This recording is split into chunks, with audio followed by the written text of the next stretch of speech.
E 3 pontos, basicamente, eu queria que você abordasse inicialmente. Primeiro, o Trump dá a impressão que faz um discurso para o público dos Estados Unidos. Ou seja, ele foi um sucesso absoluto a reunião com a OTAN. Mas que sucesso é esse quando os países dizem que até 2035, quando ele já não será mais presidente, poderão atingir a meta de 5% do PIB em investimentos de defesa? É muito fácil enrolá-lo até o final do mandato. Deram para ele um discurso, ou seja, um pretexto para ele se dirigir ao público americano dizendo que foi um sucesso. Número 2, com relação ao Irã. As fontes, inclusive, de dentro de Israel, do Mossad e de especialistas, dizem que não há certeza que tenha sido aniquilada a capacidade nuclear do Irã. Eu quero te ouvir sobre isso.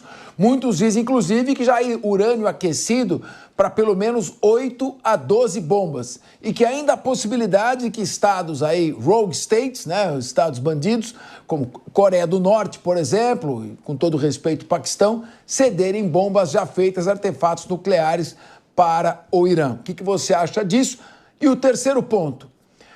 Cessar fogo é a única alternativa possível que resta a Volodymyr Zelensky, já que ele, se fizer a paz, perdendo 20% do seu território e a Crimeia, deve ser assassinado pelo serviço secreto ucraniano. E se ele não fizer a paz, a Rússia continuará destruindo o seu país.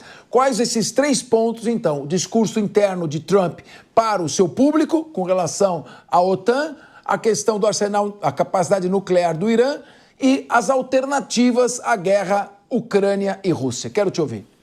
Bom, boa tarde a todos aqui na mesa, a quem nos ouve, nos assiste. Bom, começando pelo primeiro ponto, o Donald Trump, como você disse, ele faz uma análise, um discurso voltado diretamente para a população americana e ele está fazendo exatamente aquilo que ele prometeu na campanha.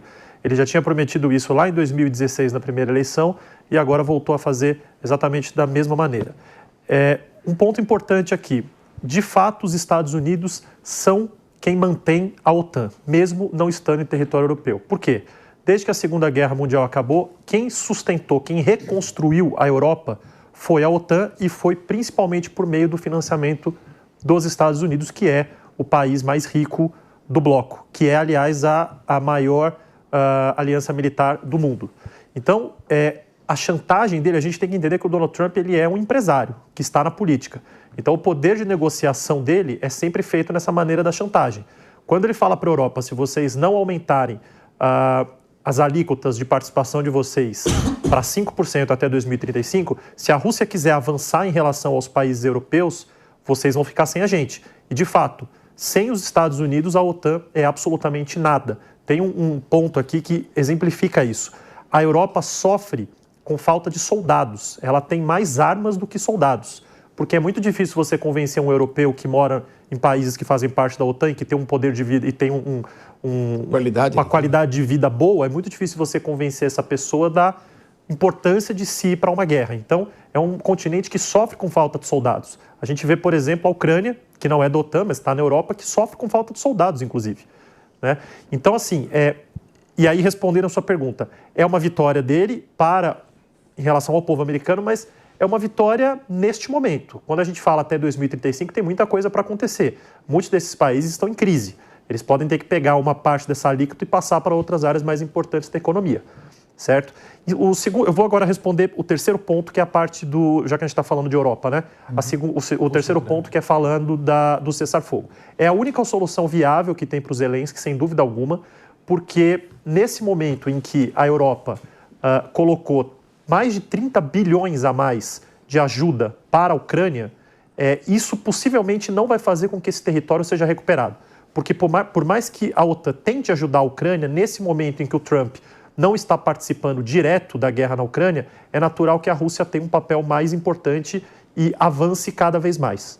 Tá? Então é a única solução viável para que ele se mantenha. Eu concordo com você que se ele não aceitar isso daí, ou melhor dizendo, que se ele não achar um acordo dentro disso tudo, a gente não sabe o que pode acontecer internamente, porque é um país que está dividido quando a gente pega o alto escalão militar. Né? Tem, inclusive, militares muito mais ortodoxos que defendem uma contraofensiva maior e outros mais heterodoxos que defendem o oposto, certo? O segundo ponto que você tinha falado em relação ao Irã, aí eu acho que é uma um discurso do Trump que não corresponde. Por quê? Quando ele compara com Hiroshima e Nagasaki, naturalmente isso é uma grande inverdade histórica. Hiroshima e Nagasaki dizimou 2 cidades, com mais de 100 mil civis mortos. O que aconteceu lá no Irã nesse momento foi que algumas bases militares que fazem produção nuclear foram bombardeadas. Só que uma coisa que, quando se toca nesse assunto, as pessoas muitas vezes esquecem, é que a produção de urânio, enriquecimento de urânio, ele é feito também no subsolo. E o que consta até agora, de acordo com informações do Pentágono, é que o que foi bombardeado foi a parte de cima. Então, a gente não sabe, até hoje não se sabe até que ponto o Irã chegou no seu enriquecimento de urânio. A gente não sabe se é apenas para motivos pacíficos, mas a gente imagina que seja para enriquecimento em termos de armas, mas a gente não sabe até que ponto chegou. Então é muito difícil a gente ter uma noção de os Estados Unidos destruíram tudo que tinha. Eu particularmente acho que isso é totalmente impensável. Já tem vídeos de caminhões que estavam retirando urânio, a gente não sabe para onde foi. É uma incógnita o que o Irã faz com o urânio. Então, essa vitória que o Donald Trump está cantando de que a gente destruiu toda a capacidade, a gente atrasou em anos, em meses, a produção nuclear do Irã, isso é algo que ele está falando para os eleitores dele. Ele fala assim, dentro do Pentágono vazaram essa informação e dentro do Pentágono tem pessoas que são aliados do Irã, são aliados dos ayatollahs. Isso é um absurdo. Dentro do Pentágono, que quer dizer que é o órgão mais importante de inteligência do mundo, não se ia vazar uma informação dessa que prejudicaria o presidente dos Estados Unidos. Então, claro que nesse momento é um daqueles discursos dele, que ele é o jeito dele de negociar, de se comunicar, né? O famoso pé na porta, né?